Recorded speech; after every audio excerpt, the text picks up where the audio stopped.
अनुभव की कंघी। एक सच्ची कहानी। एक नगर में धनीराम नाम का एक व्यापारी रहता था। वह बहुत बूढ़ा हो गया था। व्यापार में उसने बहुत सारा धन कमाया था, लेकिन वह एक व्यापारी था, इसलिए व्यापार करने की इच्छा उसमें अभी भी थी। वह अपने पड़ोसी राज्य में व्यापार करने जाना चाहता था। रास्ते में एक टापू पड़ता था और उस टापू पर लुटेरे भी रहते थे, लेकिन व्यापार करने की इच्छा उसमें प्रबल थी, इसलिए वह जाना चाहता था। नगर के लोगों से उसने विचार विमर्श किया कि मैं व्यापार करने पड़ोसी राज्य जाना चाहता हूँ। आप में से जो कोई भी मेरे साथ आना चाहे आ सकता है। नगर के कुछ बुजुर्गों ने कहा, रास्ते में एक टापू पड़ता है और उससे बहुत सारे लुटेरे भी रहते हैं, जाना कठिन होगा। उस पर धनीराम बोला कि अगर हम सब साथ होंगे तो मुश्किल रास्ता भी पार कर लेंगे।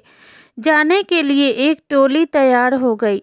टोली में बुजुर्ग, नवयुवक, सभी तरह के लोग शामिल थे। लेकिन कुछ नवयुवकों ने कहा कि हम बूढ़े धनीराम के साथ नहीं जाएंगे। यह तो बहुत बूढ़ा हो गया है और जाने में बहुत समय लगाएगा। इसलिए कुछ नवयुवक ने अपनी अलग टोली बना ली। दो टोली तैयार हो गई जाने के लिए। एक टोली में नवयुवक थे और दूसरी टोली में नवयुवक और बुजुर्ग शामिल थे, जिसमें धनीराम भी शामिल था। काफिला चल निकला। पहले तो सब साथ चले थे, लेकिन धीरे धीरे नवयुवकों की टोली काफी आगे निकल गई। धनीराम के टोली के लोग धनीराम को कोसने लगे, ऐसे तो हम कितने दिनों में पहुंचेंगे।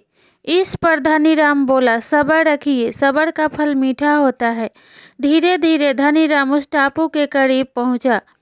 वह एक बंजर रेगिस्तान था। धनीराम बोला, रेगिस्तान में पहुंचने से पहले आप लोग जितना हो सके पानी और भोजन ले लीजिए, क्योंकि रेगिस्तान में ना हमें पानी मिलेगा और ना ही हमें भोजन मिलेगा। धनीराम की टोली के लोगों ने बहुत सारा पानी भर लिया और भोजन के लिए फल या जो भी कुछ मिला उसे अपने साथ ले लिया।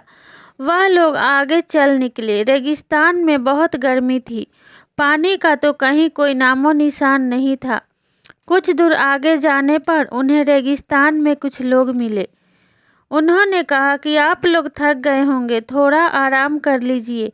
इस पर धनीराम बोला कि नहीं नहीं, हम लोग बिल्कुल भी नहीं थके हैं और हमें बहुत आगे जाना है, इसलिए हम आराम नहीं कर सकते। धनीराम के टोली के लोग धनीराम को कोसने लगे, बोलने लगे, आपकी हमसे कोई दुश्मनी है क्या? अगर कोई हमें सहारा दे रहा है तो आप क्यों नहीं लेने देते? आपने हमें आराम क्यों नहीं करने दिया? इस पर धनीराम बोला, जैसा दिखता है वैसा बिल्कुल भी नहीं होता कि वह लुटेरे भी हो सकते हैं। हमें यहाँ बिल्कुल भी नहीं रुकना चाहिए। और धनीराम आगे बढ़ गया। रास्ता चलते चलते उन्हें ऐसा लग रहा था मानो वह आग पर चल रहे हों। बहुत ज़्यादा गर्मी थी। तभी रास्ते में उन्हें कुछ लोग दिखाई दिए। वह सारे लोग भीगे हुए थे। उन्होंने धनीराम की टोली से कहा, आप लोग व्यापारी जान पड़ते हैं और बहुत दूर से आ रहे हैं।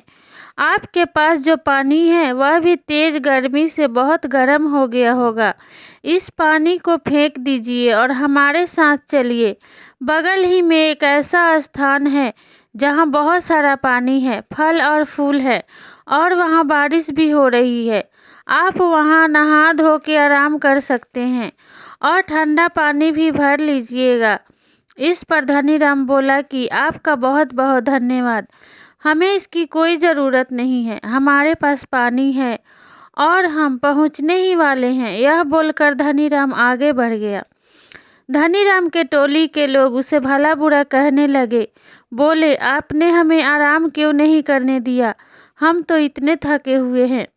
इस पर धनीराम बोला, इस रेगिस्तान में पेड़ पौधे और फल फूल कहाँ हैं? इतनी तेज गर्मी में बादल कहाँ से आएंगे? और ये रेगिस्तान है जहाँ पानी का एक बूंद भी नहीं है। वहाँ पानी का झरना और तालाब कहाँ से आ गया? ये लुटेरे हैं, हमें बिना विलम्ब किए आगे बढ़ना चाहिए, कुछ दूर चलने पर उन्हें टूटी हुई बैलगाड़ी और नरकंकाल मिलने लगे। धनीराम के वही साथी थे जो नवयुवक की टोली बनाकर उससे आगे निकले थे। लुटेरे ने सबको मार दिया था और उनका सारा सामान लूट लिया था।